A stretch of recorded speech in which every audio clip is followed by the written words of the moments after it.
रामगढ़ थाना क्षेत्र में 23 तारीख को कुछ विवाद के कारण जो है एक व्यक्ति को हिरासत में लेती है पुलिस और हाजत में बंद कर देते हैं। बंद करने के बाद जो है उनको क्या वजह से, किस वजह से और हाजत से फरार हुए ये हमको पता नहीं, लेकिन जिस तरह से बताया जा रहा है कि कल उनकी डेड बॉडी मिली है और डेड बॉडी मिलने के बाद जो है स्थानीय लोगों में काफी आक्रोश है।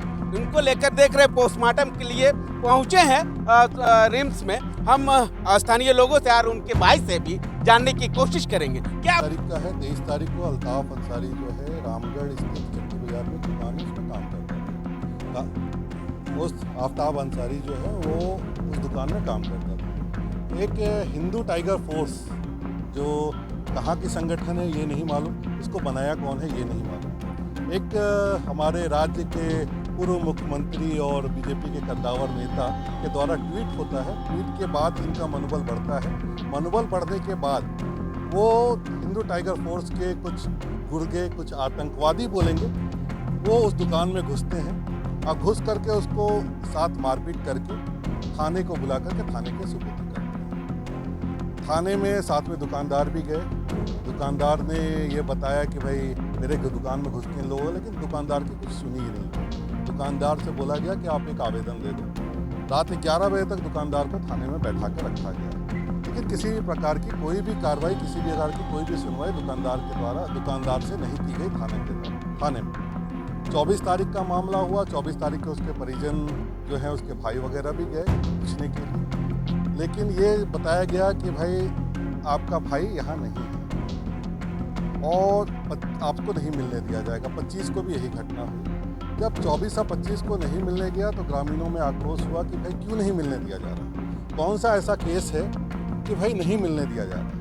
तो थाने के द्वारा यह बताया गया कि इसके ऊपर यौन उत्पीड़न का एक मामला है। किसी महिला ने इसके ऊपर यौन उत्पीड़न का मामला केस दर्ज कराया है, लेकिन केस भी रजिस्टर्ड नहीं हुआ। रामगढ़ थाना में केस भी रजिस्टर्ड नहीं है, जो हम लोगों ने पता किया था। उसके आधार पर केस भी रजिस्टर्ड नहीं है।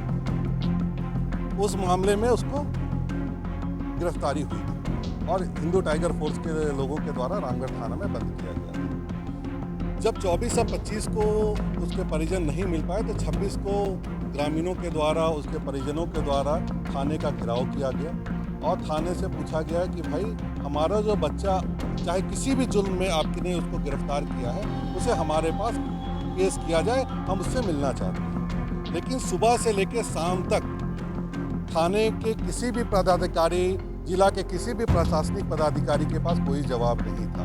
ना एसपी के पास जवाब था, ना डीएसपी के पास जवाब था।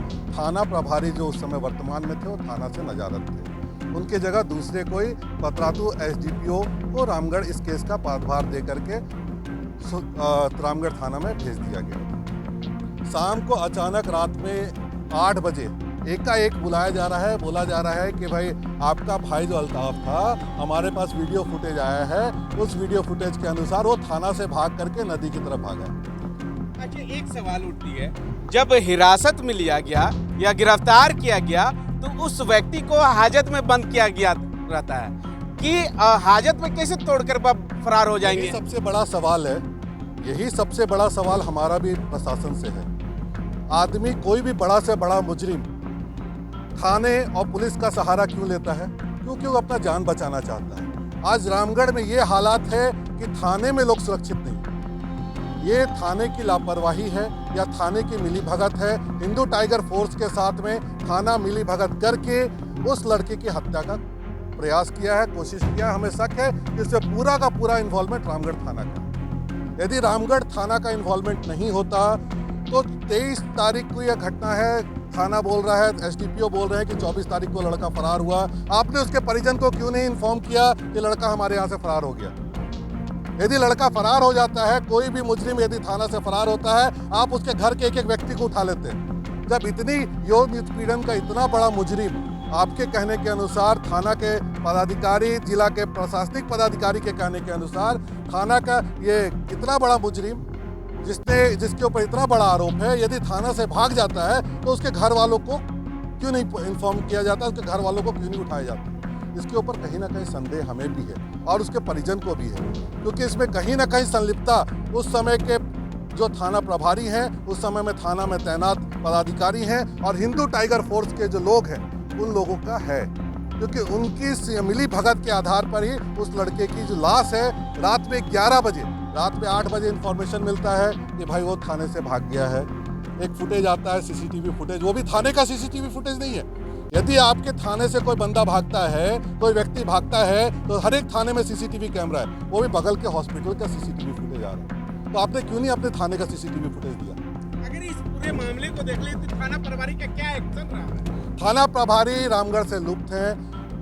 एसपी जो लॉ एंड ऑर्डर के हेड हैं, उन्होंने उसके निलंबन का आदेश जारी करवा दिया है। आईजी को रिकमेंडेशन करके वो निलंबित हो चुके हैं। उस समय में तैनात जो भी पुलिस पदाधिकारी थे सबको सस्पेंड कर दिया गया, लाइन हाजिर कर दिया गया है। जो होमगार्ड थे, होमगार्ड को भी ड्यूटी से बर्खास्त कर दिया गया है। तो इसमें एक चीज़ जान लो आप, कभी भी गाज गिरता है तो नीचे के जो नीचे तबका का लोग होता है उस पर गिरता है, ऊपर के लोग बच जाते हैं। तो हमारा तो यही प्रयास रहेगा, हमारा यही कोशिश रहेगा कि उच्च पदाधिकारी इसमें सम्मिलित हैं, उनके ऊपर कड़ी से कड़ी कार्रवाई हो और गरीब जिसकी मृत्यु हुई है उसको सही इंसाफ मिले।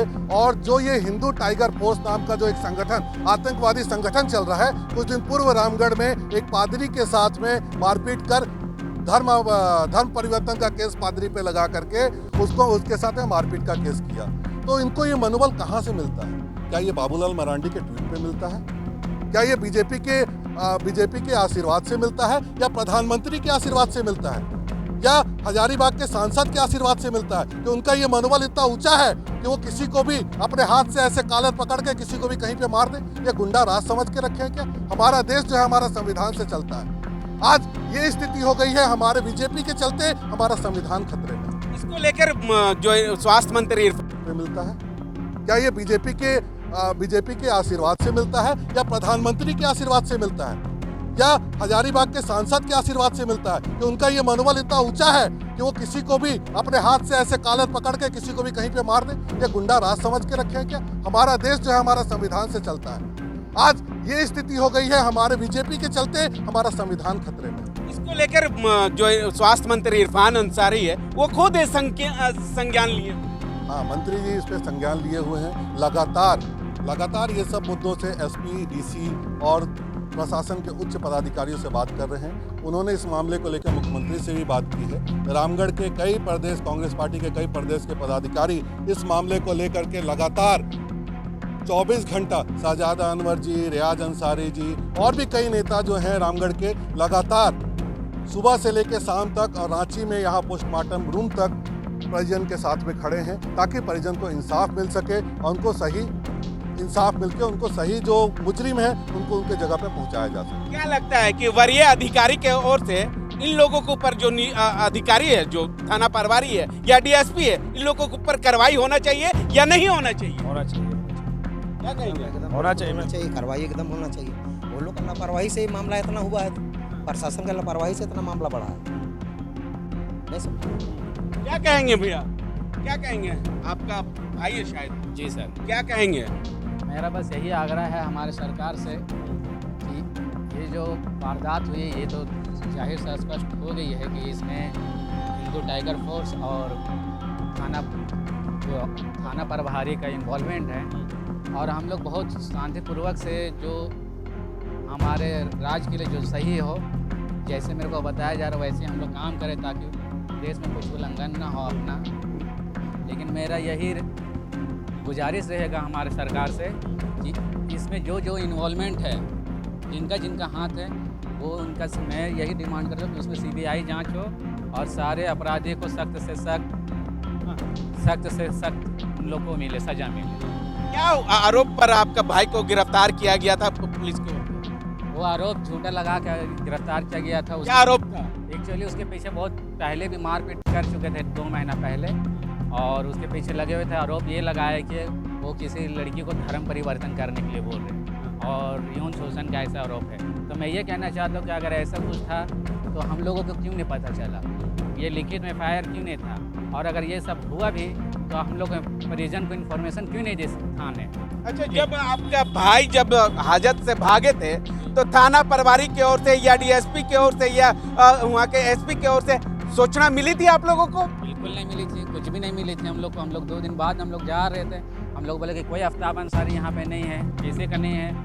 वो 2 दिन के बाद फिर हम लोग पूरा लेके गए, तब फिर मालूम पड़ा कि दिन भर हम लोग वहाँ अनशन में बैठे हुए थे। हमारे कांग्रेस नेता शाहजादा अनवर जी को फिर वो इन्फॉर्मेशन दिया गया, वो आए, फिर वो गए, हम लोग का रहनुमाई करें, वो पूछे जब थाना प्रभारी से, तब वो शाम को दिन भर पूरा वहाँ माहौल गर्म रहा, लोग बैठे रहे। शाम को खबर आए कि वो लापता है, यहाँ पे उनका डेड बॉडी है कि हाजत से अपराधी या कोई भी व्यक्ति जो है कैसे भाग सकता है?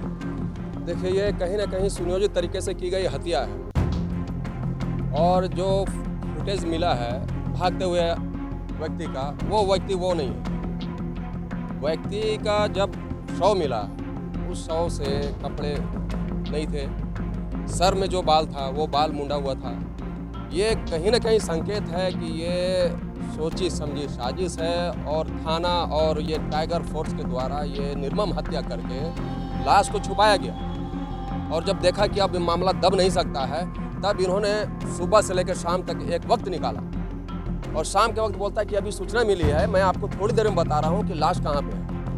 उसके बाद एक जगह तय किया जाता है रजरप्पा के पास, वहाँ पर जाके पानी में देखा गया कि लाश वहाँ पे मिली।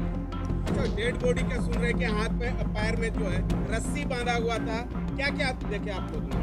रस्सी बांधा हुआ स्केच है, मार का जो निशान होता है वो भी है, समझे। और अभी आपको हम जेल से हाजत से किस तरह से भाग सकता है कोई? बिल्कुल नहीं, बिल्कुल नहीं, बिल्कुल नहीं। ऐसा आज तक का रिकॉर्ड नहीं है रामगढ़ थाना से, खास करके कोई भी अपराधी भागा हो। एक भागा था, तुरंत जाके 10 कदम में उसको पकड़ लिया गया। लेकिन ये कैसा घटना है कि 3 दिन तक पता नहीं चले। जब परिजन उससे पूछने जाते हैं तो वो लोग कहते हैं कभी कि हम जेल में डाल दिए हैं, और जब जेल में पता क्या आता है तो बोलता है इस नाम का, आफ्ताब नाम का यहाँ पर कोई नहीं आया। मतलब परिजन को लोगों को भी गुमराह किया गया पुलिस प्रशासन के द्वारा। तो इन लोगों के ऊपर कार्रवाई होना चाहिए कि नहीं? कार्रवाई होना चाहिए, और कड़ी से कड़ी कार्रवाई होना चाहिए इनके ऊपर, क्योंकि ये छोटी बात एक नहीं है। सेकंड, छोटे अधिकारी लोगों के ऊपर तो कार्रवाई हो गई, बड़े अधिकारी लोगों के ऊपर कब कार्रवाई होगी? देखिए, अभी तक तो हम लोग दबाव बनाए हुए हैं, और उम्मीद है कि उन पर भी कार्रवाई होगी। वहाँ के जो कप्तान हैं वो इस पर खुद संज्ञान लिए हुए हैं, और त्वरित तौर पर उनको निलंबन कर दिया गया है, और ब्याजी साहब के पास भी उनको लिखित दे दिया गया है कि इनको अभी पदभार से मुक्त किया जाता है। क्या कहेंगे? स्वास्थ्य मंत्री इरफान अंसारी के द्वारा भी संज्ञान ले चुके हैं, उसके बाद जो है आज जो पोस्टमार्टम के लिए उनका डेड बॉडी जो है पहुंची है। क्या कहेंगे, जिस तरह से हाजत के अंदर से कैदी भाग जाना कहीं ना कहीं बड़ा सवाल है? देखिए, ये सोची समझी साजिश है, और जो बड़ा बाबू हैं वहाँ मिस्टर सिंह धनबाद से आए हैं, वो 4 काम ऐसा घटना कर चुके हैं कि थाना से भगा के बाहर में मारने का काम कर चुके हैं, और ये अपना रेफरेंस भी देते थे कि मैं इनकाउंटर स्पेशलिस्ट हूँ, ऐसा हूँ, और इन्होंने पहला कदम चल भी दिया है और दिखा भी दिया है। और ये जो CCTV कैमरा की जहाँ तक बात है हॉस्पिटल का, वो थाने का क्यों नहीं है, भागते हुए क्यों नहीं दिखाया गया, जबकि 24 तारीख को 12 बजे अरुण गोयल वहाँ मिस्टर सिंह धनबाद से आए हैं, वो 4 काम ऐसा घटना कर चुके हैं कि थाना से भगा के बाहर में मारने का काम कर चुके हैं, और ये अपना रेफरेंस भी देते थे कि मैं इनकाउंटर स्पेशलिस्ट हूँ, ऐसा हूँ, और इन्होंने पहला कदम चल भी दिया है और दिखा भी दिया है। और ये जो CCTV कैमरा की जहाँ तक बात है हॉस्पिटल का, वो थाने का क्यों नहीं है, भागते हुए क्यों नहीं दिखाया गया, जबकि 24 तारीख को 12 बजे अरुण गोयल मिले हैं उनसे। उस लड़का से आफ्ताब से बात हुई है, उसने कहा कि हमारे परिजनों को खबर कीजिए अब, लेकिन बात नहीं करने दिया गया। उनके परिजन जब आए तो, और उसी वक्त शाम से ही लाश को ये गायब कर दिया गया, और 2 दिन के अंदर लाश का हालात ऐसा है कि यहाँ ले आने में अभी आएगा तो आप नाक बंद कर लेंगे। सिर्फ 2 दिन के अंदर ऐसा केमिकल डाल दिया गया चेहरे पे कि वो पहचान में नहीं आ रहा है। माने इतना बेरहमी से उसको जो है गुप्त अंग जो है उसको भी डैमेज किया गया, और भी यहाँ पे आँख निकल गया, ज़बान निकला हुआ है, बहुत तरह तरह का ये से उसको जो बेरहमी से मारा गया, सर छिला हुआ है, कोई तरह का केमिकल डाला हुआ है। ये तो बहुत बात निंदनीय वाली बात है जो SR-4 है। अब कप्तान क्या करते हैं, हम लोगों को आज आश्वासन दिए हैं और हम लोग उसी के वजह से इत्मीनान है और इंसाफ का गुहार लगा रहे हैं हम लोग कि भाई इंसाफ मिले हम लोग को। और अगर इंसाफ नहीं मिलती है तो इस बार हम लोग चुप रहने वाले नहीं हैं। इंसाफ अगर नहीं मिलती है, वो लोग को जो नामजद हैं, जो लोग दुकान से उठा के लाए, मारपीट किए, CC कैमरा में है, वो लोग एक बंदा को वो पुलिस भुरकुंडा OP का उठा लेती है तो मनीष जायसवाल और जा कर के क्या नाम है इनका, रोशन चौधरी, ये दोनों विधायक जो है वहाँ के धरना दे देते हैं कि नहीं, दुकान वाले को भी उठाओ, एक आदमी का इंसाफ हो चुका है। इतना घिनौना बात ये लोग एक प्रभारी होके करते हैं और ये लोग जो है समाज का ठेकेदार बने हुए हैं और ये लोग बढ़ावा दे रहे हैं वो लोग टाइगर ग्रुप को। कहीं न कहीं मिली भगत है ये दोनों का। हालांकि स्वास्थ्य मंत्री इरफान अंसारी खुद इस पूरे मामले को देख रहे हैं और उनके संज्ञान में है। हालांकि जिस तरह से बताया जा रहा है कि हाजत से कैदी फरार हो जाने के बाद जो है एक नदी में जिस तरह से परिजन लोगों का आरोप लगाया जा रहा है कि कहीं न कहीं इस पूरे मामले को लेकर जो है वहाँ के थाना प्रभारी, वहाँ के DSP, वहाँ के SP सारा का सारा मिली भगत से। अब देखना होगा कि जांच के विषय में क्या कुछ निकल कर सामने आती है, ये देखने वाली बात होगी।